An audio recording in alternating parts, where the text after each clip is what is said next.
Pakistan Peoples Party chairman Bilawal Bhutto Zardari کی ہدایت کے مطابق ملک بھر میں مہنگائی، گیس کے بحران پر پاکستان پیپلز پارٹی پنجاب کی ایڈیشنل سیکرٹری سبینہ پرپا اور ضلعی صدر ضیاء الدین کی قیادت میں عہدیداران و کارکنان کی گجرات پریس کلب کے باہر احتجاجی ریلی میں خواتین کی کثیر تعداد شریک تھی، جنہوں نے گیس بحران کی وجہ سے گھروں سے کچن کے سامان کے ہمراہ احتجاج کیا۔ ریلی میں حکومت کے خلاف نعرہ بازی کی اور حکومت سے مہنگائی میں قابو پانے کا مطالبہ کیا۔ پاکستان پیپلز پارٹی کی ایڈیشنل سیکرٹری سبینہ پرپا نے کہا، عوام ترقی کے مخالف موجودہ حکمرانوں کا ڈٹ کر مقابلہ کرنے کے لیے ہمتاً وقت تیار ہیں۔ عوام کو محرومی اور مایوسی کے اندھیروں میں دھکیلنے والے قوم کے مجرم ہیں۔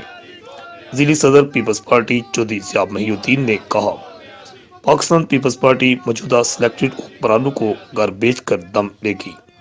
موجودہ حکمران پاکستان کی تباہی کا ایجنڈا لے کر برسر اقتدار آئے، عوام کو پیپلز پارٹی مایوس نہیں کرے گی۔ سٹی صدر میر انجم نے کہا، پیپلز پارٹی عوام کے حقوق کے لیے میدان میں آ گئی ہے۔ رپورٹ آکاش نیازی، الحجاز نیوز، گجرات۔